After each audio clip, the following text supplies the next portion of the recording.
wanakunyang'anya nguvu zako. Mtu yoyote mwenye miujiza yoyote au maajabu yoyote, aidha tunasema black magic, white magic, anatumia si uganga, uchawi, ushirikina au whatever, ama kiongozi wako yoyote tu kwenye jamii, iwe politics, siasa, kwenye dini, viongozi wa kidini, kiongozi wako wa kiroho, spiritual leader yoyote yule, kama uwepo wake kwako unakufanya umtazame yeye, na yeye intentionally kabisa anakufanya wewe umtazame yeye, au katika yale anayoyafanya na mambo yanayotokea na kufanya utazame yale mambo, anakunyang'anya nguvu zako. Unapomtazama huyo mtu na kutazama nje, unatoka mahali pa nguvu zako. Ina maana nguvu zako wewe unampa yeye. Na ndio maana katika historia viongozi wote wa kiroho walimuongoza mwanadamu au wale wafuasi wao kuingia ndani yao. Ukiangalia Buddha, Krishna, angalia mafundisho yao yanawaongoza watu kuingia ndani yao. Yeshua ama Yesu Kristo alikuwa anawaongoza watu wake kuingia ndani yao. Buddha anasema ingia ndani yako. Alikuwa na insist juu ya meditative state kama njia ya kuweza kuepuka au kukwepa maumivu katika maisha, kuwa mahali ambako hakuna mawazo, kutoka katika tafakari ya akili kuingia ndani yako.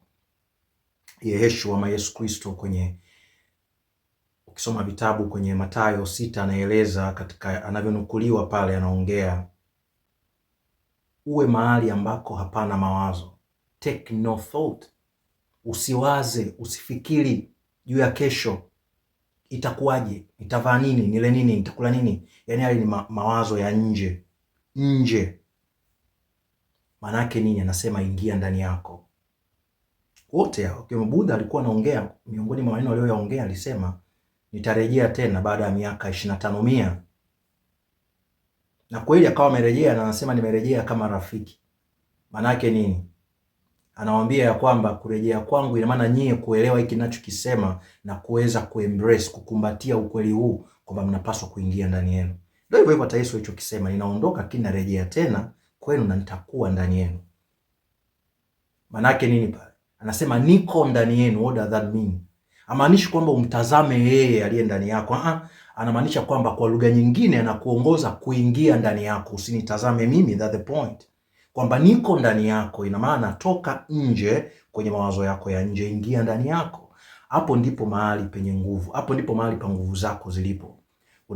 Unapokuwa nje, unapotazama nje, kudhani kuna mtu mwingine ana nguvu zaidi ya kwako, ana miujiza zaidi ya kwako, ni wa special zaidi kuliko wewe, unakuwa dhaifu, unapoteza nguvu zako. Unaanza kuabudu watu wengine. In fact, inatakiwa uiabudu, uitambue, uiheshimu ile nguvu ya uungu iliyo ndani ya kila mtu na kila kiumbe kilicho nje, na vyenyewe pia vinaitambua ile nguvu iliyo ndani yako. Neutral ground. Ndivyo ilivyo. Kwa hiyo sasa, ili uweze kupata hizi nguvu zako, mahali pako pa nguvu kuingia ndani yako, kuna kikwazo. Kikwazo ni majeraha. Kikwazo ni mawazo yetu yamejawa. Tumekuwa na akili iliyojawa na mawazo ya kuumiza, maumivu, hofu, wasiwasi, kujali kuhusu maisha. Yote hayo yana uhusiano mkubwa na majeraha ya kisaikolojia. Kwa hiyo nafsi iliyojeruhika, ni vigumu sana mtu wa namna hiyo kuweza kuingia ndani yake na kuzipata nguvu zake. Kwa hiyo nguvu zako zipo, ni mtu mwenye uwezo mkubwa ndani yako, lakini huwezi kuona kwa sababu umezuiwa na majeraha. Na ndio maana huwa ninafanya darasa la uponyaji.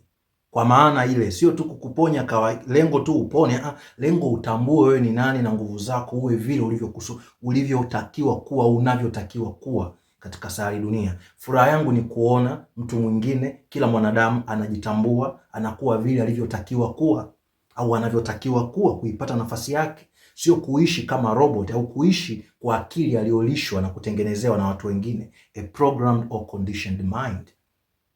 That's why I'm doing that.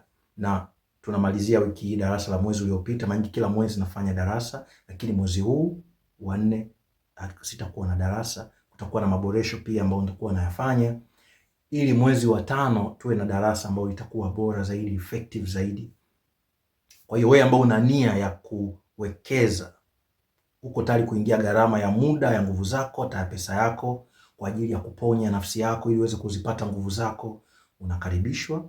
Ni check DM, tumie email, jisajili kwa ajili ya darasa mwezi wa 5. Darasa sio kwa ajili ya watu wengi, ni kwa ajili ya watu wachache. Hii ni kazi ya nguvu, sio kazi ya umashuhuri, no. Kazi ya kumsaidia mtu mmoja kuweza kujitambua na kuipata asili yake na nguvu zake. I am the son of Zwangendaba, awakened giant. Kuwa na furaha ni uchaguzi, afu nimechagua kuwa na furaha.